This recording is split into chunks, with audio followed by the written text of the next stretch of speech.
What is happening, my fellow YouTube peeps? Thanks for tuning back into the channel here, right with your very own Therustbeltmechanic. I've got something special for you today. Today we're going to be talking a little bit more LEDs. No, we're not talking light bars or anything like that. But if you know me and the old lady Duramax here, we've upgraded the lighting, and I've gone through a couple of different headlights. But I really like my things, for my truck at least, to be very bright. I like seeing what I'm looking at going down the road.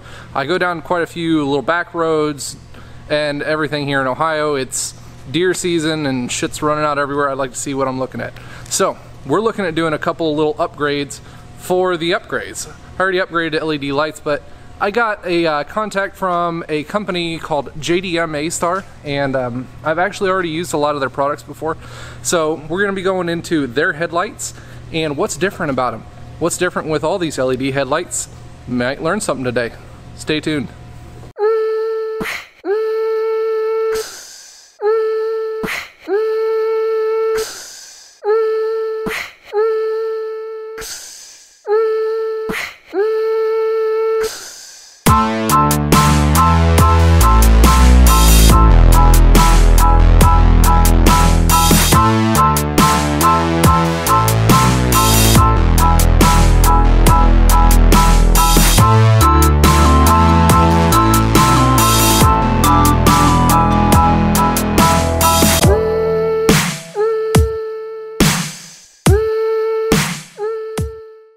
So these are the things that we're going to be working with here today.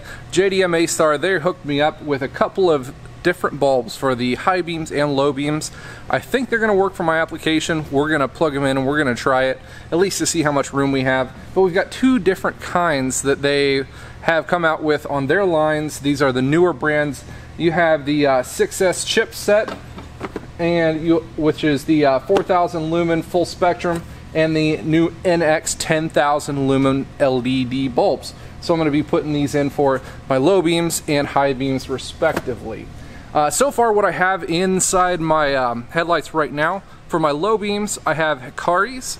They're supposed to be running at, they claim 9,000 lumens. And then for my high beams I've got aux beam. I think those are 9,005s, the low beams are 9,006s. So that's what I have in there. The aux beams are claiming right around 8,600 lumens. So I'm not sure.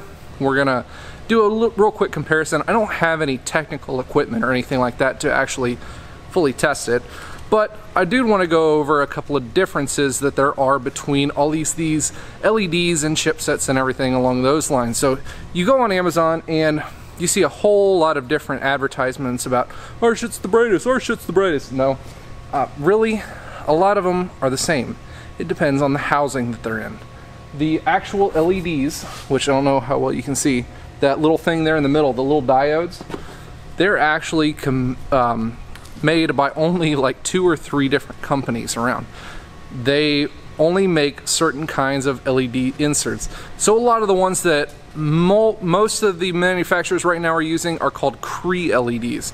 I don't know the technical specifications between Crees, between the old style ones. I'm not sure on that end of things, but 90% of the LED manufacturers these days are using Cree LEDs. So that is the same exact LED filament coming from the exact same company. The only thing that's different is the housing around it, how they're situated on it, and how these LEDs and their chipsets are cooled. That is a big thing of it too, for the longevity of the LED as well. So we're going to look into these LEDs compared to the other ones I have on my truck.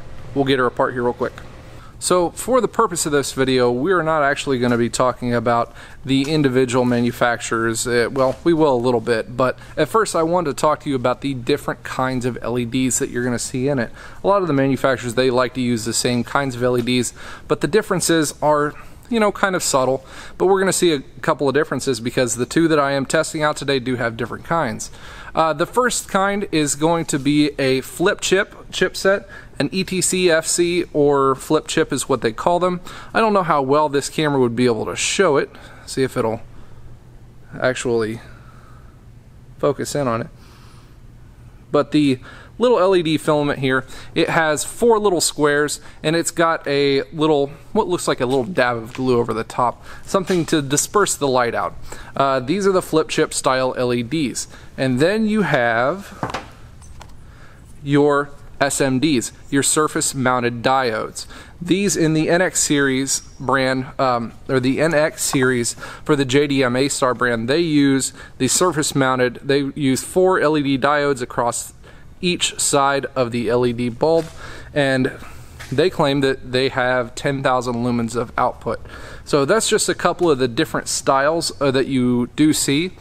I've been testing these old styles out with the flip chip style with the little bulb over the top of them. I've been testing those out for a while now, so I really wanted to get the different style that JDM ASTAR has to offer. So that's the difference in the chipsets that they have in them. I really don't have a preference on them yet. I haven't seen a whole lot of differences. The similarities is just the actual LED manufacturers are just about the same. It just depends on the actual housing that they use. So now we're going to talk about the heat dispersion, which is the big issue in LEDs. So the biggest difference in these are their chipsets or their drivers. And to understand a little bit about LED chipset drivers, it's just the circuitry and components that keep the LED from overheating or burning out. So the LEDs, once they start to get a certain amount of voltage, their forward voltage is what the industry calls it. They continue to use a little bit more forward voltage, which causes a little bit more heat. The more heat that it causes, the more voltage it will eventually pull through. So it will progressively start to pull more voltage until that LED diode totally burns itself out. So the chipsets or the drivers are what keep them from doing that. Now those drivers, they have to have some sort of heat dispersion. The heat dispersion are the big differences in a lot of these different LED sets. So in the ones that I've been running, they actually run tiny little fans. They have this fan that I'm not sure about the efficiency of these because LEDs already don't pull a whole lot of voltage or a whole lot of amperage. This fan, I would almost imagine, if I had a way of testing it, would probably pull more than the actual LED does. So as far as efficiency, I don't know how efficient it is, but I guess in the way of heat dispersion, that might help it out a little bit. Now the guys over at JDM ASTAR, they said that you don't need the fans. That actually hinders in some of the performance, something along the lines of the pulse of the fan for the actual chipset that disperses the heat. So they don't use them. They use fin heat dispersion. They are also able to keep that fins, the set of fins, pretty darn close to the actual fan units. So here's the similarities of the two. So the actual depth is really close to the same in those. So the other one we're going to get out here in just a second. They've got a wild style of heat dispersion, but there are so many different styles that you see. The ribbons, the bands that hang out, the fans that you see in those, and then the fins. Whatever form that they're able to use, they have to get the heat away from the LEDs to increase the life and have the chipset actually work to cool those LEDs down. So the other one JDM ASTAR sent me was their new 6S line. These ones have a wild looking set of fins that are, you know, they're actually metal and they're supposed to dissipate the heat like 30% better. I'm not sure how accurate that is, but they do have quite a lot of heat dispersion amounts. It's, you know, like little radiator fins that come out from their LED bulb. They also use an SMD, surface mounted set of diodes, that use 4 diodes on each side of the LED housing as well. They seem to be a very high quality LED. I'm not really sure yet, but we're going to plug them in and find out. I was actually, the biggest thing I was wondering was whether this thing's going to fit in my housing or not. And then I looked at the instructions and they actually said these fins, you can fold them over which way, as long as they're dispersing the heat as they should be. So you can fold them forward into headlight housings if you have an enclosed headlight housing. they will fold over into it. So that is fine to use that, or they can fold straight back, whatever space requirements you need. They said you can bend them to fit the space that you want and need. So I've got the front end part of the truck here. I know you guys are tired of me rambling on about a whole bunch of LED nonsense. You want to see the differences in the two. I left my right side in with my normal one, so I'm going to change out the left side for the two different brands, or the two different styles of the JDM ASTARs for my respective high and low beams. We're going to see the difference in those two because they do have those two different style chipsets. Alright, so we got the bulbs all in. It's nighttime, so I've got the Duramax here with the bulbs all in still, and we've got our garage door up here at the shop, and I'm going to be showing you the pattern that we've got for the LEDs. It's kind of cool to see the difference between the two. Let's check these out. So this is just with the low beams on.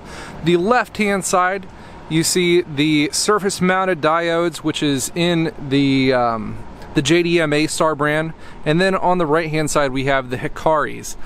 Price wise, the Hikaris are going to run you about 70 bucks. The others, the JDM ASTARs here that we have, they run about, 50 bucks or so.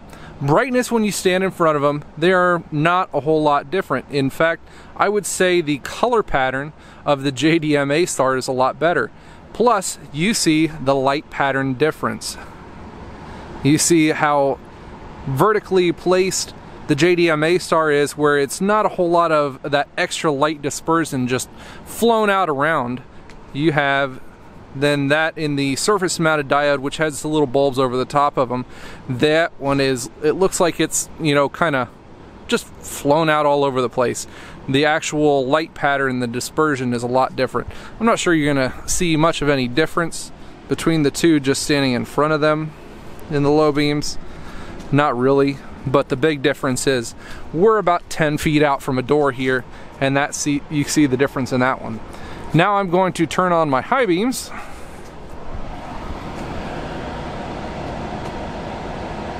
So in that one, you see a wild difference on the right hand side with the aux beam, and then on the left hand side we have the other JDM ASTARs.